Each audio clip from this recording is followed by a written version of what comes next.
Assalamualaikum warahmatullahi wabarakatuh.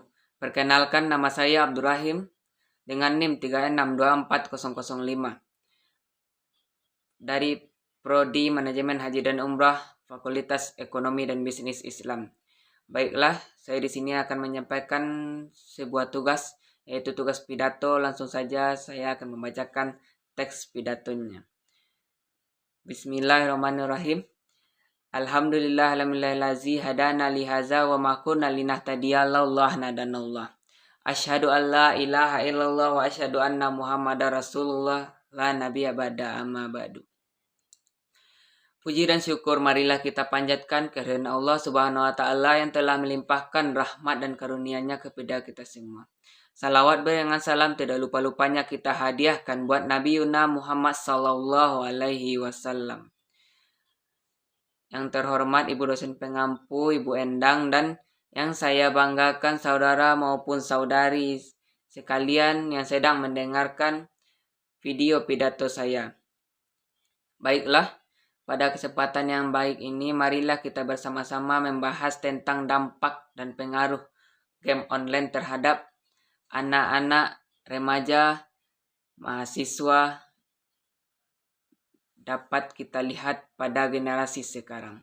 Pengaruh game online ini sangat kuat di masa generasi milenial sekarang. Game online ini adalah jenis permainan yang bisa dimainkan melalui komputer maupun dari HP.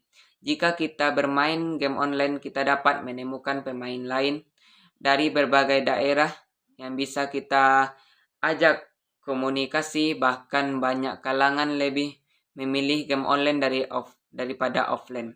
Dilansir dari Merdeka.com, Indonesia merupakan negara pendorong utama pertumbuhan industri ekspor di Asia Tenggara.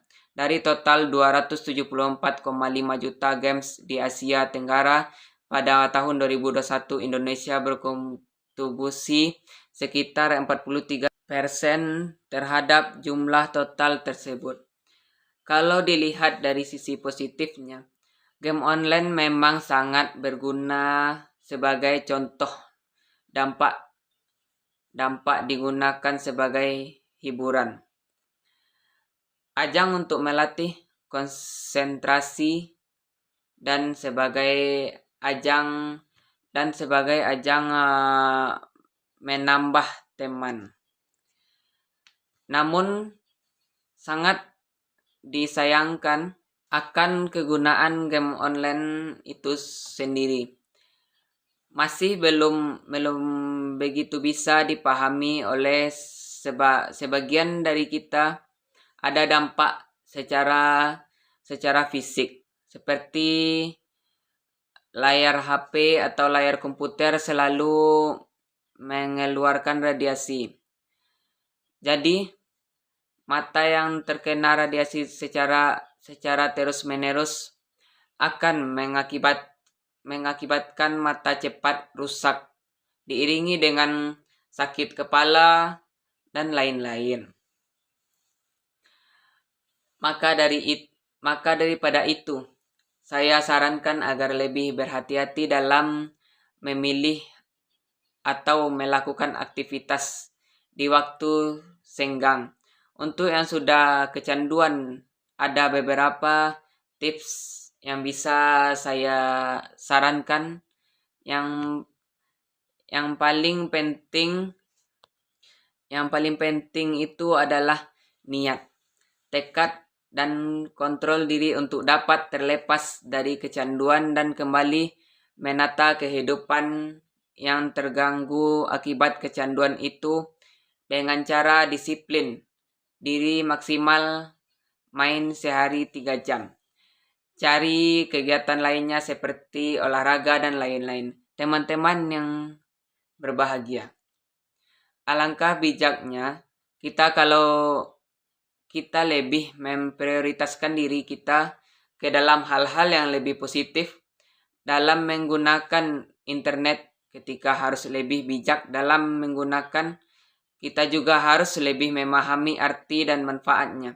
Janganlah kita sampai lupa sebagai sesuatu dikarenakan sebuah permainan, kita lupa dengan waktu, lupa dengan saudara, dan lupa dengan sholat 5 waktu.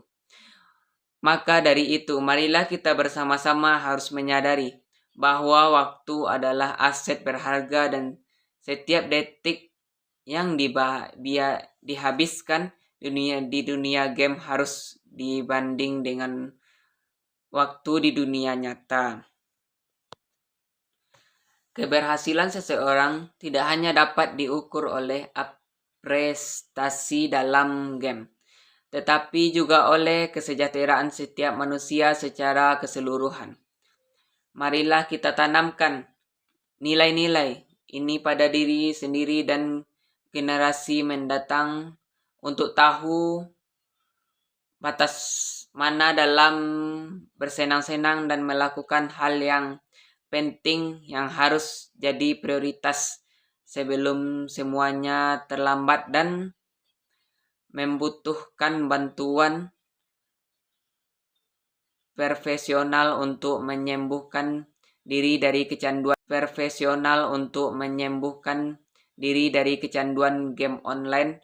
Mudah-mudahan dengan sedikit pidato yang telah saya sampaikan tadi menjadi motivasi atau pelajaran dan ya bisa kita jadikan contoh agar lebih berhati-hati dalam menggunakan game online. Setiap perkataan pasti ada kesalahan, apalagi saya hanya manusia biasa. Sebelum saya tutup pidato saya ini, saya ada pantun. Jalan-jalan ke taman mini, singgah sebentar membeli kuaci. Pidato saya sampai di sini, lain waktu kita sambung lagi. Wassalamualaikum warahmatullahi wabarakatuh.